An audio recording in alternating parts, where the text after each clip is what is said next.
أعمالنا من يهده الله فلا مضل له ومن يضلل فلا هادي له وأشهد أن لا إله إلا الله وحده لا شريك له وأشهد أن محمدا عبده ورسوله أما بعد لقد قال الله تعالى في محكم التنزيل العليم الفرقان المجيد أعوذ بالله من الشيطان الرجيم بسم الله الرحمن الرحيم يا أيها الناس اتقوا ربكم الذي خلقكم من نفس واحدة وخلق منها زوجها وبث منهما رجالا كثيرا ونساء واتقوا الله الذي تساءلون به والأرحام إن الله كان عليكم رقيبا يا أيها الذين آمنوا اتقوا الله وقولوا قولا سديدا ويصلح لكم أعمالكم ويغفر لكم ذنوبكم ومن يطع الله ورسوله فقد فاز فوزا عظيما يا أيها الذين آمنوا اتقوا الله حق تقاته ولا تموتن إلا وأنتم مسلمون اللهم صل على محمد وعلى آل محمد كما صليت على إبراهيم وعلى آل إبراهيم إنك حميد مجيد اللهم بارك على محمد وعلى آل محمد كما باركت على إبراهيم وعلى آل إبراهيم إنك حميد مجيد அளப்பெரும் கருணையாளன் அல்லாஹ்வினை போற்றியவனாக புகழ்ந்தவனாக இந்த ஜும்மாவின் உரையை ஆரம்பம் செய்கின்ற அன்புக்குரியவர்களே, அல்லாஹ்வின் நல்லடியார்களே, அல்லாஹ்வினுடைய மாபெரும் கருணையினால் அல்லாஹ்வினால் ஒப்புக்கொள்ளப்பட்ட மார்க்கமாகிய இஸ்லாத்தை நமது வழிமுறையாக வழிநெறியாக ஏற்றுக்கொண்டு நமது வாழ்க்கையை தூய்மையான வாழ்க்கையாக ஆக்கிக் கொள்வதற்கான முயற்சியிலே நாம் எல்லாம் பயணித்துக் கொண்டிருக்கின்றோம். இந்த முயற்சி முழுமையடைய வேண்டும் என்றால், இந்த முயற்சியிலே நமக்கு வெற்றி கிடைக்க வேண்டும் என்றால், அல்லாஹ்வின் கட்டளையையும் அல்லாஹ்வின் தூதருடைய வழிகாட்டுதலையும் நாம் மிக தெளிவான முறையிலே தெரிந்து கொள்ள வேண்டும். இல்லை என்று சொன்னால் யாரும் உதவி செய்ய முடியாத ஒரு நாளில் அல்லாஹ்வினுடைய கோபத்திற்கு ஆளானவர்களாக, மாபெரும் இழப்பிற்கும் நஷ்டத்திற்கும் ஆளானவர்களாக நாம் மறுமை நாளை சந்திக்கக்கூடிய ஒரு துரதிர்ஷ்ட நிலை ஏற்படும். அந்த துரதிர்ஷ்டம் நமக்கு ஏற்படாத வண்ணம் நம்மை நாம் பாதுகாத்துக் கொள்வதற்காகத்தான் அல்லாஹ் ரப்பல் ஆலமீன் நம் மீது கருணை காட்டி இதுபோல ஜும்மாக்களின் மூலமாக உபதேசங்களை செய்து மக்களுக்கு அதை நினைவூட்டுமாறு கட்டளையிட்டான். எப்பொழுது முஸ்லிம்கள் நெருக்கடியிலிருந்து விடுபட்டு ஒரு சுதந்திரமான வாழ்க்கைக்கு மக்காவிலிருந்து ஹிஜ்ரத் செய்து மதீனாவிற்கு வந்தார்களோ, அந்த முதல் வாரத்திலேயே முதல் வெள்ளிக்கிழமையே அல்லாஹ் ரப்பல் ஆலமீன் யௌமுல் ஜும்ஆ என்று அறிவித்து அதில் தொழுகையையும் அறிவித்தார். திங்கட்கிழமை அல்லாஹ்வின் தூதர் மதீனாவிற்கு வந்தார்கள். திங்கள் செவ்வாயிலே மஸ்ஜிதில் கூபாவை அமைத்தார்கள். புதன் வியாழனிலே அங்கிருக்கு சஹாபா பெருமக்களை எல்லாம் அழைத்து அல்லாஹ்வின் தூதர் ஆலோசனை மேற்கொண்டார்கள். அல்லாஹ்விடமிருந்து செய்தி வந்தது, நீங்கள் இங்கிருக்க வேண்டாம், உங்களுக்குரிய இடம் எது என்பதை உங்களுடைய வாகனத்திற்கு ஏவப்பட்டிருக்கிறது, அது வழிகாட்டும், நீங்கள் செல்லுங்கள் என்று அல்லாஹ்விடமிருந்து கட்டளை வந்தது. அல்லாஹ்வின் தூதர் தன்னுடைய வாகனத்தில் ஏறி அமர்ந்தார்கள். பயணம் தொடர்ந்தது. மக்கள் எல்லாம் பின்தொடர்ந்தார்கள். மக்கள் எல்லாம் இங்கே தங்குங்கள் இங்கே தங்குங்கள் என்று வழிமுறைத்த போது அல்லாஹ்வின் தூதர் கூறினார்கள், எங்கே நான் இருக்க வேண்டும், எங்கே இறங்க வேண்டும் என்பதை எனது வாகனத்திற்கு அல்லாஹ் அறிவித்து விட்டார், எனவே அமைதிகாரங்கள் என்றார்கள். மக்கள் எல்லாம் அந்த ஒட்டகத்தை வழிமறிப்பதை விட்டு விட்டார்கள். இவ்வாறு போய் கொண்டிருக்கும் வழியிலேயே அது வெள்ளிக்கிழமையாக இருந்தது. வெள்ளிக்கிழமை காலையில் பயணம் ஆரம்பிக்கு மக்கள் எல்லாம் சந்தித்து சென்று கொண்டே இருக்கிறார்கள். லொகருடைய வக்து வரக்கூடிய நேரத்திலே அல்லாஹ்விடம் இருந்து செய்தி வருகிறது, ஜும்மாவுடைய தொழுகை உடனடியாக நிறைவேற்றுங்கள் என்று. முதல் ஜும்மாவே பள்ளியில் நடக்கவில்லை, திறந்த வெளியிலே நடக்கிறது. அப்பொழுது அல்லாஹ்வின் தூதர் பின்தொடர்ந்த 100க்கும் மேற்பட்ட சஹாபாக்கள் இருக்கின்றார்கள். எல்லோரும் ஒது செய்து விட்டு நிற்கின்றார்கள். அங்கேயே ஒரு உரையும் தொழுகையும் நடக்கிறது. அதன் பிறகு மீண்டும் ஒட்டத்திலே அமர்கிறார்கள். அது 2 சிறுவர்கள் அனாதை சிறுவர்களுக்கு சொந்தமான இடத்தில் போய் அமர்ந்து அல்லாஹ்வின் தூதர் இறங்குமாறு அது சைகை காட்டுகிறது. அல்லாஹ்வின் தூதர் சொன்னார்கள், இந்த இடம்தான் அல்லாஹ்வுக்கு பிரியமான இடம், இங்குதான் ஒரு பள்ளி அமைவிருக்கிறது என்றார்கள். அடுத்து உடனே இந்த இடம் நிலத்திற்கு சொந்தக்காரர்கள் யார் என்று கேட்டார்கள். இது 2 அனாதை சிறுவர்களுக்கான சொந்தமான இடம் என்றார்கள். அவர்களை அழைத்து வாருங்கள் என்றார்கள். அவர்கள் அழைத்து வரப்பட்டார்கள்.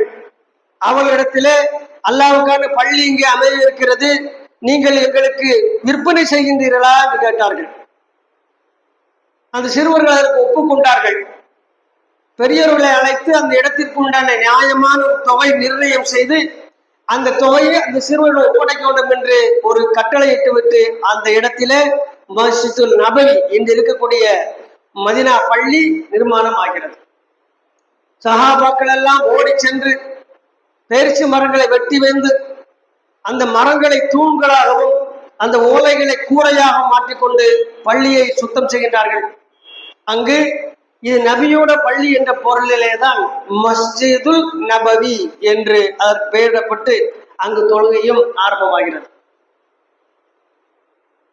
இவ்வளவு வேகமாக ஜும்மாவை அறிவித்து பள்ளியை நிர்மாணம் செய்து மக்களை எல்லாம் ஒன்று கூட்டி ஜமாத்தாக ஆக்கி அங்க ஜமாத் தொழுகையை வேகமாக அல்லாஹ்வின் தூதருக்கு அல்லாஹ் கட்டளையிட்டு நிறைவேற்ற செய்தார். ஏன்னா இந்த ஜமாத்தை எல்லாம் ஒன்றிணைத்து உயிரோடு நம்மை காப்பதற்கு, ஈமானின் உயிரோடு காப்பதற்கு ஒரே வழி நமக்கு ஜமாத்தாக இருப்பதுதான். அந்த ஜமாத்தினுடைய பண்பாடுகள் எல்லாம் இன்று சீர்குலைந்ததால்தான் நாம் எல்லாம் இன்று சிதறுண்டு இருக்கின்றோம். யார் யார் கையில் இல்லாமல் சிக்கி இருக்கிறோம். தேர்தல் வரும்போது கருத்து கணிப்பு சொல்வதும் கருத்து சொல்வதோடு மட்டும் நமது பணி அல்ல. நாம் எல்லாம் ஒன்றுபட்டு இருக்க வேண்டும் என்று சொன்னால் அல்லாஹ்வின் தூதர் எதை எப்படி அமைத்தார்களோ, எதை எப்படி காட்டி தந்தார்களோ அதுபோல அமைத்தால்தான் அது அல்லாஹ்விடத்திலே ஒப்புக்கொள்ளப்படும். அதற்கு அல்லாஹ்வின் தூதர் காட்டி தந்தது முஸ்லிம்கள் எல்லாம் ஒரு ஜமாத்தாக இருக்க வேண்டும் என்று. இன்று நாம் பல ஜமாத்துகளாக, பல பள்ளிகள் இருக்கலாம், பல ஜமாத்துகளாக இருக்கக்கூடாது. எத்தனை ஆயிரம் பள்ளி இருந்தாலும் ஒரே ஜமாத்தா தான் இருக்கணும். அந்த ஒருங்கிணைப்பு குர்ஆன் சுன்னாவின் அடிப்படையில் அது அமைய வேண்டும். இன்று நம்மிடையே அந்த கருத்து ஒற்றுமை இல்லை. அதன் விளைவு நமது பெண்களுக்கும் நமது குழந்தைகளுக்கும் நமது வீட்டு ஆண்களுக்கும் மார்க்கம் தெரியாமல் அவர்கள் யாருக்கு பின்னாலாம சென்று கொண்டு இவன் என் தலைவன் இவன் என் தலைவன் என்று சிறுநீர் கழித்து விட்டு களவாதவனும், மது குடிப்பவனும், குடும்பத்தை சிதவிடுபவனும், உறவுகளை முறிப்பவனும், ஒழுக்கம் கெட்டவன் எல்லாம் இந்த சமுதாயத்திற்கு தலைவனாக்கப்பட்டிருக்கின்றார்கள். இதை விட பெரிய சாபம் இந்த சமுதாயத்துக்கு வேற ஒன்றுமே இல்லை. ஒரு இஸ்லாமிய சமுதாயம் தான் மற்றவர்களுக்கு வழிகாட்டக்கூடியவங்க. தலைவர்கள் இங்கிருந்து தான் உருவாகணும், அந்த இடத்தை விட்டுட்டோம். இரண்டாவது, அல்லாஹ்வுக்கு இணை வைக்கக்கூடியவர்களிலிருந்து, ஒழுக்கமற்றவர்களிலிருந்து தலைவர்கள் தேர்வு செய்யக்கூடிய அளவுக்கு இந்த சமுதாயம் தள்ளப்பட்டு விட்டது. அதன் விளைவுதான் யாருக்கெல்லாம் ஓட்டு போடுவதற்கு கூட தன்னுடைய வாக்குகளை எல்லாம் சிந்தி சீலடித்து யாருக்கெல்லாமோ கொடுத்து அவர்களை எல்லாம் வலுப்பெற செய்வதற்காக இந்த சமுதாயம் தயாராகி கொண்டிருக்கிறது. மேலும் மேலும் இந்த சமுதாயத்தின் மீது அல்லாஹ்வின் கோபம் இறங்குவதற்கான அதிகமான வாய்ப்பு இருக்கிறது. ஒரு காரியம் செய்யும் பொழுது நாம் என்ன செய்ய வேண்டும் என்பதை தெரிந்து செய்ய வேண்டும். இது மக்களிடையே உள்ள குறைபாடு. மார்க்கம் தெரிந்தவர்களுக்கு குறைபாடு என்னவென்றால் மக்களிடத்துல மார்க்கத்தை கொண்டு சேர்க்கவில்லை, சரியான பிரச்சாரங்கள் இல்லை, பிரச்சாரத்தை முன்னெடுப்பவர்களுக்கு போதுமான ஆதரவு இல்லை, அவர்களுடைய பின்மூலங்கள் எல்லாம் பாதிக்கப்படுகிறது. பிரச்சார பணிகளிலே தாவா களத்தில் நிற்பவர்களை யாரோ பரதேசிகளை, பண்டாரங்களை, பிச்சைக்காரர்களை பார்த்த போல பார்க்கக்கூடிய கேவலமான இழிவான பார்வையுடைய சமுதாயமாக இந்த சமுதாயம் இழிவடைந்த சமுதாயமாக மாறிவிட்டது. யாரிடம் பணம் இருக்கிறதோ அவன் வட்டியில் உண்டு பண்ணியாலும் பரவாயில்லை, அவன் விபச்சாரத்தில் முங்கி இருந்தாலும் பரவாயில்லை, பணம் இருந்தால் அவன் சமுதாயத்தில் மதிக்கப்படக்கூடியவனாக மதிமயங்கி மாறிவிட்ட இந்த ஒரு கேடுகட்டு சமுதாயமாக நமது சமுதாயம் ஆகிவிட்டது. எதை வைத்து மதிக்க வேண்டும், எதை வைத்து தேர்வு செய்ய வேண்டும் என்ற அடிப்படை அறிவு, மார்க்க அறிவு இல்லாத சமுதாயம் ஆகிவிட்டது. விளைவு, இந்த சமுதாயம் மிகவும் கேவலமான பாதையிலே சென்று கொண்டிருக்கிறது. நம்ம எல்லாம் எதையுமே தடுக்காம இருந்து கொண்டு குறை மாத்திரம் சொல்லிக் கொண்டிருந்தால் நாமும் அதில் சம குற்றவாளிகள் தான்.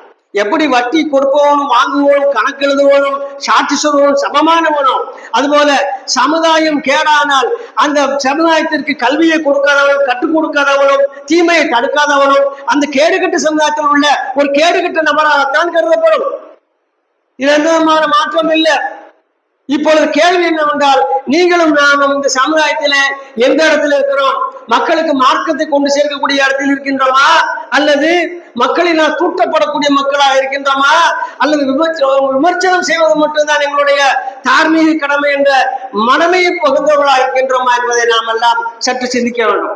விமர்சனம் யாராலும் பண்ணிட முடியும். விளைவு சிலாத்தை பொறுத்த வரைக்கும் விமர்சனம் பண்ணுவதற்கு என்ன கிடையாது, எந்த நன்மை கிடையாது, மாறாக தீமை தான் உண்டு.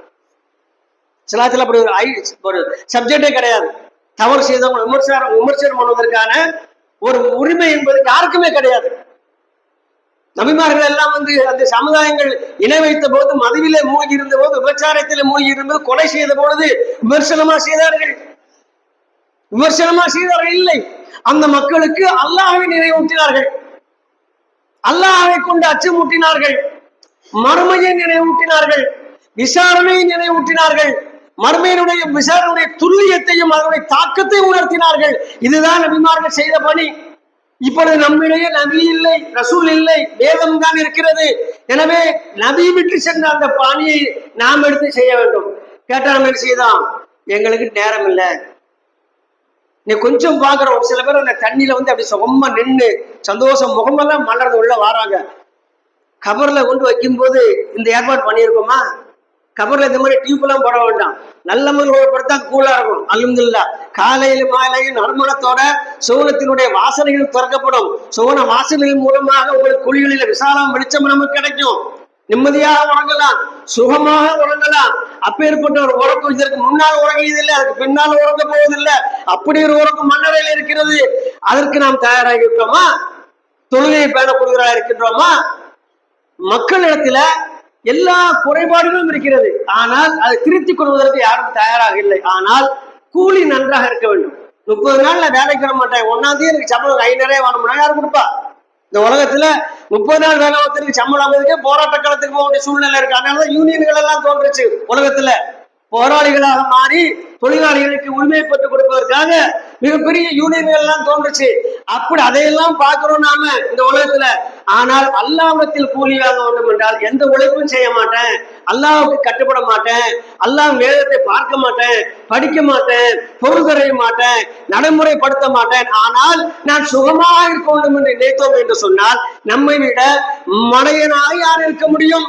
அல்லாஹ் கேட்கிறான், இந்த இப்ராஹிமினுடைய மார்க்கத்தை புறக்கணித்தவருடைய மடையன் யார் என்ற வார்த்தையை கேட்கிறான்.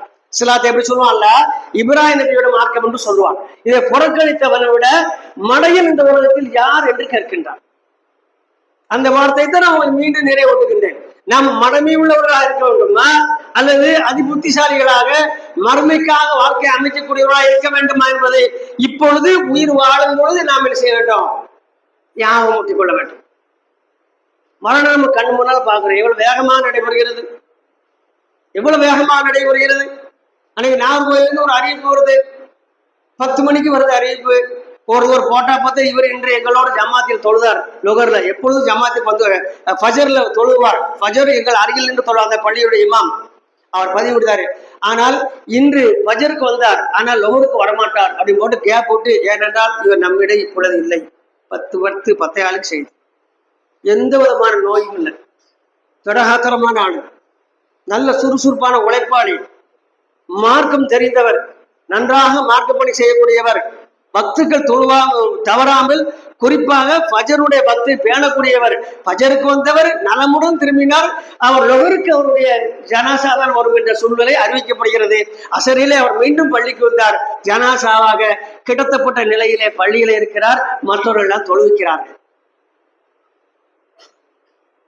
போன வெள்ளிக்கிழமை நம்மோடு இந்த ஒரு சகோதரர், வயது 3 சகோதரர், ரொம்ப ஆரோக்கியம் உள்ளவர், போன வெள்ளிக்கிழமை லேசா மயக்கம் போட்டு விழுதாரு. அதுக்கப்புறம் அவர் தூக்கி வச்சு சரி பண்ணிருந்தாங்க. டாக்டர் லேசா காட்டு போறாங்க, மயங்கி விழல, அவருக்கு அட்டாக் வந்து விழுந்திருக்கிறாரு. உடனடியாக சிகிச்சை எடுக்கிறாங்க. அங்க மதுரை மிஷினுக்கு கொண்டு போறாங்க. அங்க இருக்கவங்க தெரிந்தவர் சொன்னாங்க, இல்ல நீ ட்ரீட் பண்ணி யூஸ் ஆகாது, கொண்டு போங்கிறாங்க. விருதுநகரை தாண்டி வரும்போது இறந்து விடுகிறார். அதுக்கு முதல் நாள் வரை ஜமாத்தோடு தொழுதவர். வயது இருந்தாலும் அவர் இளைஞர்களை போல நல்ல சுறுசுறுப்பாக உள்ள சிரித்த முகத்துடன் வரவேற்கக்கூடிய அன்பு செலுத்தக்கூடிய மிகச்சிறந்த மனிதர். இந்த ஜும்மாவில் அவர் நம்மிடத்தில் இல்லை. அப்ப நாம் எல்லாம் அவருக்கு மரணம் இவருக்கு மரணம், நான் மரணிக்க மாட்டேன் என்ற எண்ணம் உண்டால் நாம் எந்த மார்க்கத்தில் இருக்கிறோம்? எந்த மறுமையை நாம் நம்பி இருக்கிறோம்? அல்லாவுக்கு நோயெல்லாம் காரணம் கிடையாது. அல்லாஹ் ஆடுன நேரத்துல எவ்வளவு தடகாத்திரமா இருந்தாலும் அப்படியே செஞ்சிருவான், சாச்சிருவான். சுலைமான் அலைஹிஸ்ஸலாம் நோய் வந்தா இருந்தாங்க, நின்று கொண்டே இருந்தார்கள். பல வேலைகளை எல்லாம் செய்துகிட்டு இருக்கு. சின்னங்கள் எல்லாம் முரட்டு சைத்தான்களை வச்சு வேலை பார்க்குறாங்க. எல்லாம் பயந்து வேலை பார்த்துட்டு இருக்கு. அல்லாஹ்வுடைய கட்டளை, ஜிப்ரீல் அலைஹிஸ்ஸலாம் வந்து சொல்லுங்க, உங்களுடைய ஆன்மாவை கைப்பற்ற வச்சு அல்லாஹ்வின் கட்டளை. ரைட்டு, அல்லாஹ்வின் கட்டளை அதுவும் நிறைவேற்றிருக்கிறாங்க. ரூஹு பிரித்து செல்லப்படுகிறது. கைத்தடி ஊன்றியவர்கள் கைத்தடி ஊன்றியவாறே நிற்கிறார்கள். நபிமார்கள் உடலும் என்ன செய்யாது, அழுகாது, வீங்காது, விரைக்காது, அசிங்கமாக அருவறுப்பாக மாறாது. எப்படி இருந்தார்களோ அப்படி இருக்கும். ஜின்கள் எல்லாம் வேலை பார்த்து கொண்டிருக்கிறது. அதில் ஒரு ஜின் குறிப்பாக கவனிக்கிறது, அவருடைய கைத்தடியிலே கரையான இருக்கிறது. அப்பதான் ஜின்கள் எல்லாம் கூப்பிடுது, சுலைமான் நமக்கு அவர் இல்லைங்கல்ல, உயிரோடு இல்லை, இருந்திருந்தா கைத்தடியில கரையான இருந்திருக்காது. அவர் அசையாமல் இருந்த காரணத்தினால கைத்தடி கரைஞ்சிருக்கு. ஆனால் நாம இனிமே அவருக்கு பயப்பட வேண்டியதில்லை, வேலை செய்ய வேண்டியதில்லை சொல்லும் பொழுது அந்த கைத்தடி உடைகிறது. சுலைமான் அலைஹிஸ்ஸலாம் அப்படியே கீழே சரிகிறார்கள். மரணம் என்று வந்துவிட்டால் நபி அல்ல, ரசூல் அல்ல, சாதாரண மனிதர் அல்ல. அல்லாஹ் நாடிய நேரத்தில் துல்லியமாக திட்டமாக நம்மை கைப்பற்றிக் கொள்வார். மரண பிரச்சனை அல்ல. மரணம் வரும் பொழுது நாம் எந்த நிலையில் இருக்கிறோம்?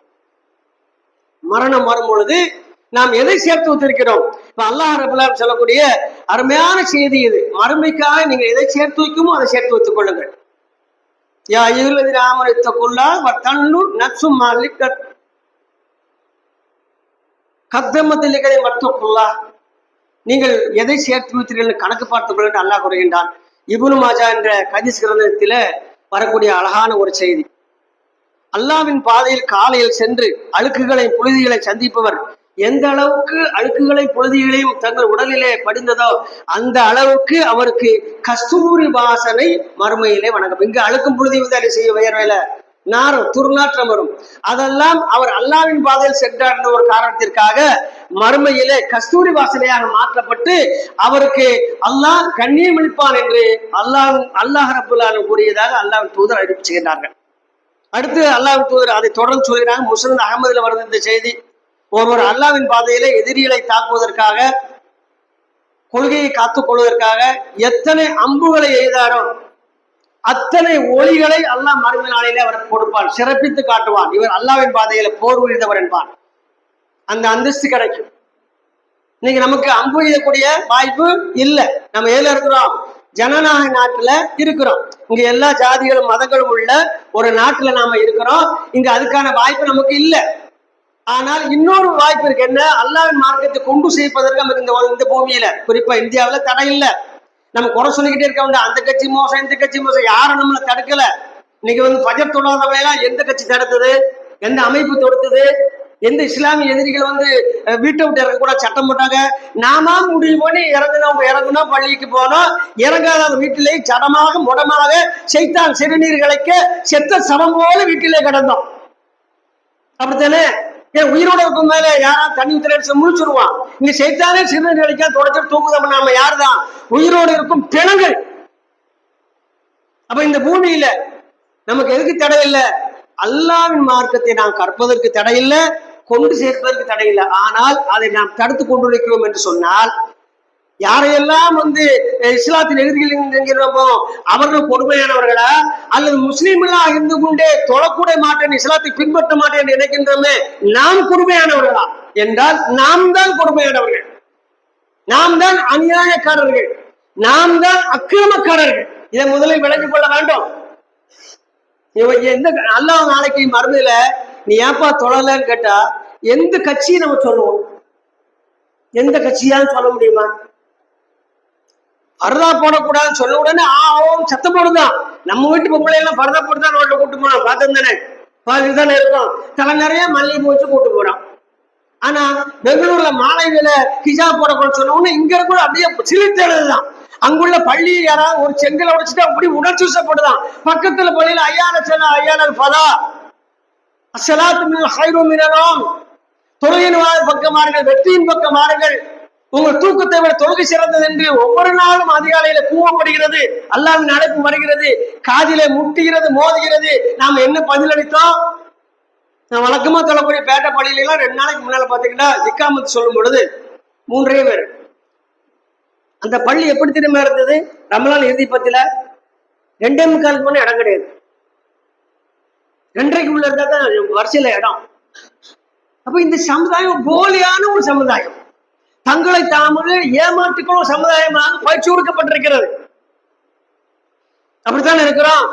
ஏதாவது துக்க நிகழ்வு வந்து விட்டால் உடனே செய்தான் பள்ளி பக்கம் ஆறாம், கொஞ்ச நாள் தொழுதும். அந்த துக்கத்துடைய தாக்கம் கொஞ்சம் கொஞ்சமா குறைஞ்ச உடனே பள்ளியை விட்டு தூரம் ஆகிடலாம். அப்ப நம்மளுடைய கொள்கை தான் என்ன? நாம் யார்? நாம் நபியை பின்பற்றுகின்றோமா, சைத்தானை பின்பற்றுகின்றோமா? இதுதான் கேள்வி. யாராவது பின்பற்றி தான் ஆகணும். அல்லாஹ் சொல்லுதான். என்ன சொல்றான்? யா அய்யுஹல்லதீன ஆமனூ இத்குலூ ஃபீ ஸில்மி காஃபா வலா தத்தபியூ குதுவாத்தி ஷைத்தான் இன்னஹு லக்கும் அதுவுன் முபீன். ஈமான் கொண்டவர்களை நீங்கள் இஸ்லாத்தில் நுழைவதாக இருந்தால் முழுமையாக நுழைந்து விடுங்கள். முழுமையா நுழையணும். அப்பதான் நம்ம ஈமானோட வாழ முடியும். அன்றியும் நீங்கள் சைத்தானுடைய அடிச்சூடலை பின்பற்றாதீர்கள். அப்ப என்ன சொல்றாங்கல்ல, யார் நீங்க இஸ்லாத்துக்குள்ள முழுமையா நுழையலையோ, நீங்க சைத்தானுக்கு பின்னால போறியோ அப்படிங்கிறான். அவன் உங்களுடைய எதிரிங்கிறான். இன்னொரு வசனத்தை சொல்ல உங்க தாய்க்கும் தந்தைக்கும் எதிரிங்கிறான். இன்னொரு வசனத்தை அல்லாஹ் சொல்ல உங்க தாயையும் தந்தையும் நிர்வாணப்படுத்தி அசிங்கப்படுத்தியவன் அவனா உங்களுக்கு தோழனாக இருக்க முடியும், அவன் உங்கள் எதிரி இல்லையா என்று எச்சரிக்கின்றான். இவ்வளவு கேட்டு தெரிந்தும் மீண்டும் மீண்டும் சொல்லப்பட்ட பிறகும் நாம் அல்லாஹ்வின் மார்க்கத்தில் முழுமையாக நுழையாமல் இருந்தால் நம்ம யார் நிர்பந்தித்தது நுழையக்கூடாதுன்னு? அப்ப நாம் தான் முடிவெடுத்தோம். அவன் மார்க்கத்தை பின்பற்றுவதிலே பொதுவோக்காக இருந்தோம் என்று சொன்னால் நிச்சயமாக அல்லாஹ்விடத்தில் அதை பற்றி விசாரிக்கப்படுவோம், அல்லாஹ்விடத்தில் அதை பற்றி கேள்வி கேட்கப்படுவோம். ஆக அன்புக்குரியவர்களே, இனிமேலாவது நம்மை நாம் மாற்றிக்கொள்ள வேண்டும். இல்லை என்று சொன்னால் நாம மிக மோசமான சூழ்நிலையை சந்திக்கக்கூடிய சூழ்நிலை ஏற்படும். எந்த அளவுக்கு? இந்த நேற்று எலெக்ஷன் முடிஞ்சது, இந்த சட்டசபை தேர்தலில் ஒரு கட்சி சொல்றாங்க, எங்களுடைய கூட்டணியில் உள்ள ஒரு ஆட்சி அமைத்தால் தமிழ்நாட்டிலே பள்ளிகளிலே கிஜாப் அணிந்து வருவதற்கு தடை செய்யப்படுவோம் என்று பகிரங்கமா அறிவிக்கிறான். அந்த கட்சியில முஸ்லிம்கள் இருக்கிறாங்க. அவங்கள்ட்ட உண்மையில மானம் இருக்கா, ஈனம் இருக்கா, இல்ல ஈமான் இருக்கா, அது அவங்கதான் காட்டணும், இருக்குன்னு சொல்லணும். நாம இல்லைன்னு சொல்ல முடியாது. அவங்கதான் நிரூபிச்ச இடத்துல இருக்கிறாங்க, அதுக்கு ஓட்டு போடுறாங்க, பிரச்சாரம் செய்யறாங்க. எதுக்கு? நாங்கள் வந்தா, எங்களோட கூட்டணி ஆட்சி வந்தா ஹிஜாபை தடை செய்வோம்ங்கிறான். ஆனால் அதுக்கு பின்னால பேர் செய்தான் முஸ்லீம், இந்த மானங்கட்ட இழிவான கேடு கட்ட அல்லாஹ்வை ரசூலை மறுத்த ஈனன் தொப்பியை நின்று கொண்டு ஓட்டு சேருகின்றான். எவ்வளோ கொடுமை இருந்தாலும் இந்த நிலம் அவருக்கு ஏற்பட்டுச்சு. அவன் இஸ்லாம் தெரிஞ்சு அப்படி செஞ்சிருப்பான? அவன்கிட்ட ஈமான் என்ற என்ன படித்து கொடுத்திருந்தா இப்படி செஞ்சிருப்பானா? செஞ்சிருக்க மாட்டான். அப்ப நம்ம அவனுக்கு என்ன செய்யல. நீ காலையில கூட நாளை கழிச்சு ஒரு கல்யாணம் இருக்கு, நாளை கழிச்சு ஒரு கல்யாணம். அந்த கல்யாணத்துக்கு மாப்பிள்ளை வீட்டுக்கு பொண்ணு வீட்டுல கேட்கா NOC சர்டிஃபிகேட் உங்க ஜமாத்துல வாங்கிட்டு வாங்க அப்படின்னு. அவங்க திருநெல்வேலியை சேர்ந்தவங்க, இங்க உள்ள ஜமாத்துல NOC கேட்கறாங்க. அவங்க என்ன சொல்றாங்க தெரியுமா? நீங்க நம்ம ஜமாத்துல அவ்வளவா கனெக்ஷன்ல இல்லையா, சரி இனிமே நாங்க இருந்து கொடுத்தோம், NOC தேவையில்லை. 2வது விஷயம், ஏதோ சரத்தப்படி வச்சிருக்காங்க. அப்போ நாங்க என்ன பண்றோம் சொல்லுங்க, 1 வருஷம் நீங்க சந்தா கட்டல, அது கட்டுங்க. சரி 1 வருஷம் சந்தா கட்டியாச்சு, NOC கொடுத்தாச்சு. இதுதான் நம்ம இஸ்லாமிய திருமணங்கள் இப்படித்தான் வழிநடத்தப்படுது. சந்தாவை கட்டணும், அவன் என்ன செய்வான்? NOC தருவான். சந்தா பாக்கி இருந்தா சந்தாக்க தர மாட்டான். சந்தா பாக்கி இருந்தா பள்ளி திருமணத்துக்கு பதிவு புக்கு தர மாட்டான். நபிவழி திருமணம் என்ற புக் எடுத்து ஒழிச்சு வச்சுக்குவான், தரமாட்டோன்றான். அப்போ நீ காபீர் மாதிரி என்ன செய்யணும்? முஸ்லீம் வேடத்துல நீ இருக்கணும், நீ தொப்பி போட்டுருக்கணும், கையில மோதிரமெல்லாம் போட்டுக்கலாம், தங்கமான அனுமதி இருக்கு, மாலை போட்டுக்கிடலாம், நீ எல்லாமே செய்யலாம். ஒரு முஸ்லிக்கு போல வேடம் பண்ணிட்டு தொப்பி மட்டும் போதும், அதான் இஸ்லாம். நபின்னு சொல்லிட்டு வந்த நாங்க என்ன செய்ய மாட்டோம்? திருமணத்தை நடத்தி வைக்க மாட்டோம். உனக்கு NOC கிடையாது, தப்தரும் கிடையாது. தப்தர்னா அந்த ரிஜிஸ்டர் புக்கு கிடையாது என்று சொல்லக்கூடிய அளவுக்குத்தான் நம்முடைய சமுதாய தலைவர்களை நாம் மேலதிக்கு வைத்துக் கொண்டு அழகு பார்த்து கொண்டிருக்கின்றோம்.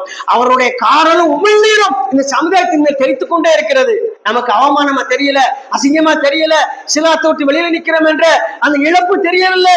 அப்படி இருக்கும் பட்சத்தில் அல்லாஹ்விடத்துல நமக்கு என்ன பாதுகாப்பு இருக்கும், என்ன நன்மதிப்பு இருக்கும், நமக்கு கூலி மறுமையில் என்ன கிடைக்கும்?